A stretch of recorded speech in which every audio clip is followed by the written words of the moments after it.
right, gang. So technically this is your first video in the next section of looking at the body and mind in motion, the section on biomechanics, okay? So in this video, we're going to go through some general terms, looking at, what is biomechanics, why is it important, and then we're going to cover our main terms based around the concept of motion and what motion is. Let's get started. Okay, biomechanics. What is biomechanics, okay? Biomechanics is the science concerned with forces and the effect that these forces have on the human body, okay? So every time you move, obviously your muscles are contracting, they're producing force. Biomechanics is the study of those forces. Now, why do we need to know that? Why is this even important, okay? This is a huge field, huge, like multi-billion-dollar research in sports, okay? It is important because if we know how the body is meant to move, then we are able to improve our technique. If we improve our technique when we're doing any action, throwing, jumping, kicking, running, everything that you can do in a sport requires a technique. If you can improve that, you are going to get improved performance, okay? You are going to get reduced risk of injury because the forces are being generated and delivered to the muscles and not to connective tissues. For example, like if you're jumping down from something and landing, there is a big difference between landing and then absorbing through your knees and ankles and hips, as opposed to just landing with straight legs, okay? One is going to have a higher risk of injury than the other. We have improved efficiency of movement, and the word efficiency is going to come up a few times in this course. You need to know that the word efficiency means you're going to use less energy or resources to complete the same task and movement, okay? So for example, if I went to run 100 meters as fast as I could, 100-meter sprint, and let's say that because my movement pattern was inefficient, I used up, 75 calories, okay, of energy to complete that 100-meter sprint. Now, if I improved my efficiency and I only used 50 calories when running, okay, that's a good thing for a couple of reasons, because one, it means I can repeat the effort sooner because I've got more energy in reserve. And secondly, because I'm using less energy, it means that I might be able to use that 25 calorie buffer to enhance my force production somewhere else in the body, which might make me run faster. And finally, and this is the big one, development of performance aids. So if we know through biomechanics the best way to do something, then companies can develop sports equipment, protective equipment, analysis tools, suits, clothing, etc., to make the athlete jump higher, run faster, run further without fatigue, etc. Okay, it's a huge, huge business. So, for example, like on a very basic sense, and if you've had me as a PE teacher in your junior years, you may have heard me say this before, but a very easy biomechanical concept I like to teach is throwing angle. If you were to get any object, a ball, a javelin, a shot put, it doesn't matter what it is, and you wanted to make that object travel as far as it possibly could, okay? Doesn't matter how strong you are, all right? I mean, it does, but in this concept of biomechanics, there is an appropriate angle to throw that. And through biomechanics, we know that that is about 44 degrees. So how do you work out 44 degrees? Okay, well, you know that flat, if I'm parallel to the ground, my arm is parallel to the ground, that is technically 0 degrees, all right? If I go straight up, all right, so I'm making it straight up, if I'm making a right angle, we know that that is 90 degrees. Hopefully you are good with this math. We know that halfway between parallel and 90 is 45, and then you just go down slightly. That is the appropriate angle to throw any object if you want it to travel as far as it can, okay? That is the most efficient way to use your strength, force, and power to get the object to where it needs to go, all right? That's for distance, okay? If you're throwing for speed and accuracy and all that kind of stuff, that changes it. But that's a very basic biomechanical principle that you guys can know, and you can write about it in your answers if you want. So that is our basic intro to biomechanics, and now we're going to get into motion.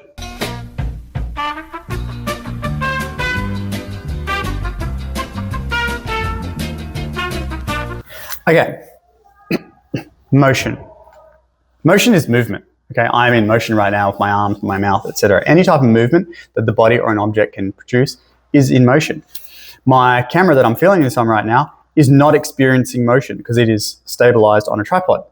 So I'm in motion, it is not. There are three types of motion that you need to be aware of. The first one is linear motion. Linear motion is movement in a straight line. That is, all parts traveling at the same speed in the same direction, okay? The easiest way I can think of to demonstrate to you is if after you dive into the water, so you're swimming in a pool, you dive into the water, or let's say you bob underwater and push off the wall, that glide that you do, all right?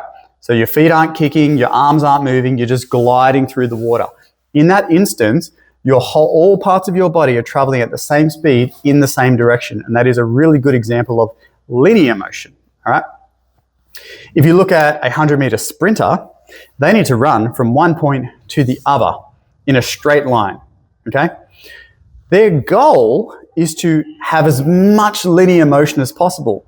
So throughout their sprint, as many times as possible, if they can keep their body traveling all parts in the same direction at the same speed, they're going to go faster. But obviously, when you run, not all parts are still. So for example, your arms are going up and down, your legs are going up and down, all right? So when your arms and your legs are going up and down, they're not experiencing linear motion, all right? But ideally, a good sprinter will have a still torso, a still head, and everything else will move around them. So they're trying to maximize the linear motion so they can run as fast as they can. Conversely, if you flip that around, you look at someone who hasn't been trained in sprinting, you ask them to run 100 meters and they start, running like this. They run side to side, they're throwing their arms out, or the arms are going across like this and the legs are going out to the side. They have significantly reduced linear motion as opposed to someone who is sprinting properly, and therefore they will go a lot slower, or they'll be a lot less efficient and get tired quicker. The second type of motion is angular motion, all right? So angular motion is movement around a fixed point or an axis, okay? So if I'm throwing a ball, right? So I've got a ball in my hand, all right? In that instance, my trunk is rotating around a fixed point, being my feet on the ground, so it's experiencing angular motion. And my shoulder, so my arm is rotating around a ball and socket joint, it is experiencing angular motion, okay? The other way of thinking about angular motion is if you then throw the ball and watch the ball in the air. If you're throwing it in an arc, which most objects travel in an arc due to gravity, it is experiencing angular motion too. There are points where it will be experiencing linear motion, all right? But then if it goes up and then comes down, all right, that is angular. And then finally, this concept of general motion, which applies 99% of the time to most things. It's just a combination of linear and angular, which you will probably see in most movements, all right? So you would say that while the sprinter is trying to maximize their linear motion to improve efficiency and run faster, they are experiencing general motion because there are parts of their technique which are linear and parts of their technique which are angular. That is motion.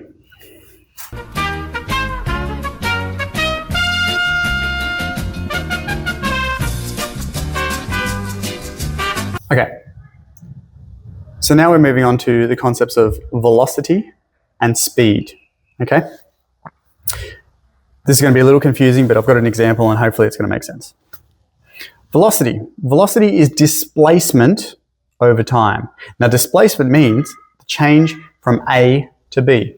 So if I start here and I end up here, I have been displaced, all right? However, if I start here and I walk over here and then I go back to there again,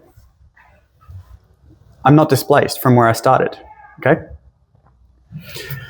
This is a useful measure in basically events and traveling when you are not traveling in a straight line, okay? So if you think about like a football, soccer athlete, hockey player, whatever, think about all the movement that they complete over their match, all right? They will experience a lot of displacement over time. Speed, however, is distance over time, and you just simply measure it from the distance that they travel in total. Okay? So I've drawn a 400-meter running track. Okay, surely you all can picture a 400-meter running track. All right? If you are completing the 400-meter event, you are going to start here, run a whole lap, and finish there. If you are completing a 100-meter event, you're going to start here and finish here. So let's look at a runner. This is just an average Joe runner, okay? Our runner completed the 400-meter event in 40 seconds. So they started here, the gun went off, they went whee, and finished there right on 40 seconds on the dot, okay? Their velocity, displacement over time, they haven't been displaced from where they started. 0 over 40 is 0, okay? Velocity was 0. However, their speed, 400 meters, took them 40 seconds. Their speed during the event was 10 meters per second on average, okay? If we look at the 100-meter sprinter, they completed the 100-meter sprint in 12 seconds. Their velocity, 100 over 12, because they've been displaced 100 meters from where they started, and it took them 12 seconds, it's 8.3 meters per second. And their speed, distance over time, is the same, all right? So if you are traveling from one point to another in a straight line, velocity and speed are the same. If you are not traveling in a straight line, then you may use the concept of velocity instead. This is important when you look at other events like throwing events, okay? So if you're going to throw a javelin and you need to measure the distance, all right? The javelin does not travel in a straight line, it goes up and it comes down. So in that context, because it's not traveling in a straight line, you use the concept of velocity to measure the speed of the javelin, all right? But if you're traveling in a straight line, you can generally use the concept of speed. So that is velocity and speed.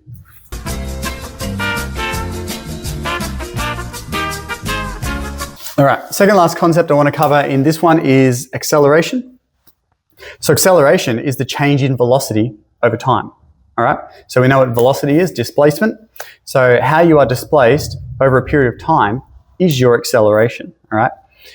You can have positive acceleration or you can have negative acceleration. You can't have both at the same time, all right? Positive acceleration is when your speed is improving. For example, you start in a 3.3 touch start and then the gun goes off in a 100-meter sprint and you go. You are instantly experiencing positive acceleration. There is displacement happening there and your speed is improving. That is positive acceleration. Negative acceleration is when your speed decreases over time. A lot of people refer to this as deceleration, all right? But it's actually correctly called negative acceleration. So for example, the end of a 100-meter race, and that can be either after you've passed the finish line and then you slow down, or what you'll actually see is if you track sprinters' speed throughout the event, in that last sort of 10-ish meters or so, their bodies are generally done and they will experience some negative acceleration before they hit the finish line. They're not intending to, it's just that they just can't push themselves any further anymore. Another good example is like a shot put, all right? So if I've got a shot put in my hand and I throw it, the instant it releases from my hand, it's going to experience positive acceleration. It will then probably stagnate at like the peak of its height, all right? And then as it drops down towards the ground, so it'll be like, how about I draw it?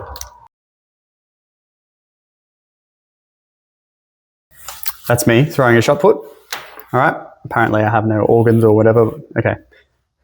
As I release the shot put, it's instantly going to experience positive acceleration. All right. As we sort of hit this arc though, it's going to go up and then it's going to come down. So it's actually going to experience a little bit of negative acceleration in this phase here. All right. Then as gravity takes it over again, it's going to experience positive acceleration again. And then the further it drops and drops and drops, because gravity is a force that is 9.8 meters per second squared, it's actually going to continue to pick up speed as it goes down So this is positive acceleration as well. So we throw something, we got positive, negative, positive, positive, and then it will keep going positive, positive. That's why, like, you may have heard, like, or seen or whatever, you know, if you drop a coin off a building and it hits someone on the ground, that could, like, really, really hurt them, to the point where if you, like, threw a $2 coin off the Centrepoint Tower and it hit someone on the skull, that would probably pierce their skull. $2 coin is not very heavy, but as it travels through the air, it is gathering force and momentum, which I'm about to cover next, at 9.8 meters per second squared. And by the time it hits that individual, you know, it could be traveling upwards of, I don't know, 100, 200 kilometers per hour, right? Which is significantly fast. And if you get hit by something like that, it'd be like a bullet, all right? So positive, negative, positive, positive, and then it hits the ground, and then right here, we experience full negative acceleration because we're no longer moving anymore, all right? That's acceleration. Last one's momentum.